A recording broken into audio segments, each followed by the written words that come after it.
Falls Cast is back to give a quick river report on the West Branch of the Au Sable. We just got back from a 3-day trip. We did it. We all stayed alive. We drank a lot and we fished a lot. But I think the last day, probably one of the better days on the West Branch of the Au Sable in upstate New York. Put some pictures up, but we wanted to give everyone a little river report on what we caught fish on, when we caught fish, and where we caught fish. It's not like we're spot burning the West Branch. Pretty easy to get to. Lots of people fishing that day, so we're not exactly giving a bunch of secrets away. But we got there. We came across from Vermont. We got there at about 10 o'clock, 10:30. Started in the upper part of the river. It was pretty sunny, bright. It was not crazy hot, but like 75 degrees, maybe pushing 80 degrees. I did check the water temperatures a couple of times. It was under 65. It was about 61, 62 degrees. So still safe for the fishes.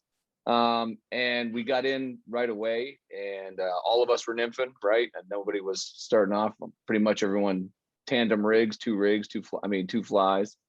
And I got into fish first. I had about a size 14 stonefly, but I was off the eye of the hook with a dropper, which was a minute 24 flashback pheasant tail, no bead.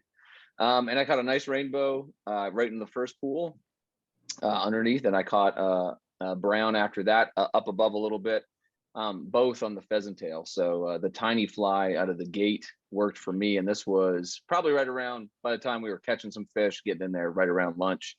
So even in the high sun right out of the gate, I was able to do that. And the water flows were pretty good. You know, we could wade through barely, more because of clumsiness than anything, but we got through. So that was my first two fish. And then PJ, I think maybe you were next, getting on some fish. You had a good day. What were you using and when, and what did you think of the river conditions? Yeah, so we hit the west. We went to that first spot, like you were saying, and I went up river from you a little ways, and I got a brown nymphing, and it was a different version of a pheasant tail. It's a hot butt pheasant tail, an orange tag on it, and it was like a size 12 or whatever. So much bigger than what you were fishing. Yeah. And actually, you know, it was a nice looking run. And I missed them one time, and then gave him a break. And about 5 minutes later, I came back and I hooked him. So I think I got two there in the early morning, or the late morning, early afternoon on that hot butt, and then we changed spots and we ended up coming back. And then I caught, you know, a couple more on that hot butt, and then ended up switching to the surface. So yeah, later in the afternoon, so probably, I don't know, maybe right around 4 or 5 o'clock, we actually saw, I had a couple fish come up to the indicator. I was using a black and white yarn indicator, and I think you had them come up to the indicator. Yeah. And Mo, I think you had some start to rise, or there was someone else near us. We were seeing some fish rise in, which everybody started to change tactics, you know, by that late afternoon, right? Yeah, and I had one, I think, actually hit my end of my fly line at one point. Yeah. not the indicator, but actually the end of the fly line. And so we had switched to dry droppers and other things. I had a bit of a slower day than you guys. Well, I guess Teddy, your afternoon got slower, right? But yeah. PJ was kind of consistently. I'm going to edit that comment out, but yeah. Getting one here and there. Yeah. And in the first spot we went, I made a tactical error and decided to cross the river and down where we first went in, and tried to fish the opposite side of the river as you guys, and found myself in quite a challenging rock climbing adventure. And so needed to redo after the start there. Missed a couple hours of good fishing, maybe by clumsily climbing around on the wrong side of the river. But anyway, so slow day for me in the you know, late morning, middle of the day, and then but when we, like PJ said, went back to the same spot there, and that's when we started to see fish rising. Switched to dry droppers, and I think Teddy, you had just a dry on for a while.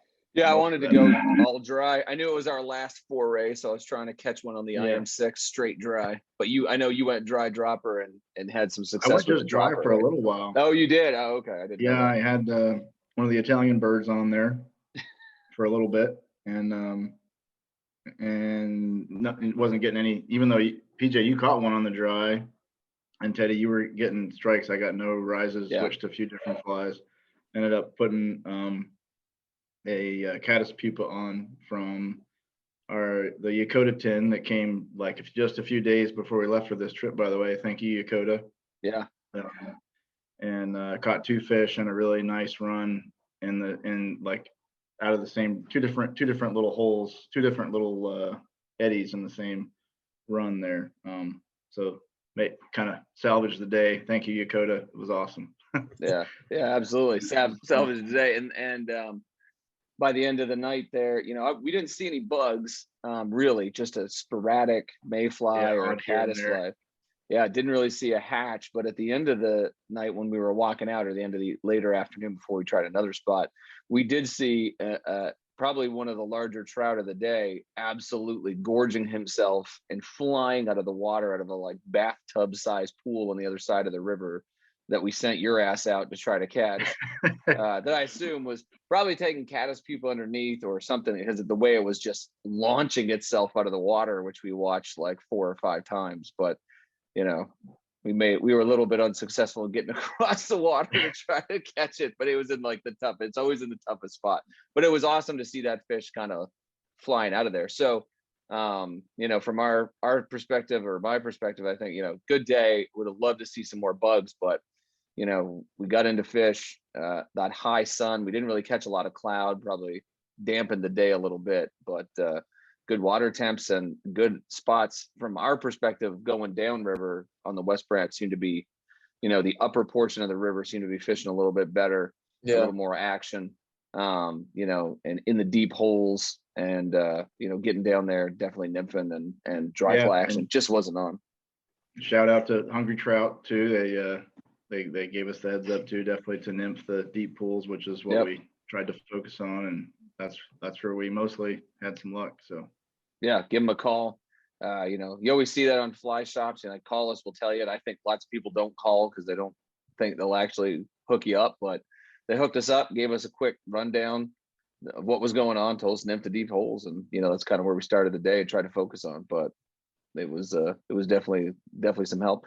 And shout out to give me some studs for the boots, so maybe I could quit dropping ass into the river at all moments of the time where I keep falling. I need new studs in the Sims. So that's it. Anything I'm missing? Tip your bartender, Jim, at the Hungry Trout Bar. There you go. That is a great tip. That place was awesome. A little too fancy upstairs for us with the reservation, but shout out to sending us down to the bar, and the couple of the corner of the bar fighting was hilarious. And yes, John and Mary. I thought it was Chaz and Rachel, but Chaz and Rachel. They had a little meatloaf. But that was awesome. It was great to get some beers and some food at the bar at the Hungry Trout. So that's it. I think the West Branch is, it's a great river up here in upstate New York. I'm so glad you guys get to be on it. And if you're looking to fish it here in the next few days, I'd go out there. I'd nymph the deep holes. We're getting thunderstorm today. Maybe some water moves in there and get a little dry fly action. But it's a great spot. So that's it. That's all we got. Quick to the point. Go fishing is the moral of the story. Go to the West Branch. Get out there. Go have a beer at the Hungry Trout. Tip Jim. He's awesome. That's it. Look for our next podcast. Like and subscribe. Subscribe. We don't know where the buttons are. We don't know how it works, but you get the idea. Do the stuff. Hit the thumbs up. If you hit the thumbs up, you'll see more of the videos we barely make. So please do that. All right, we're out.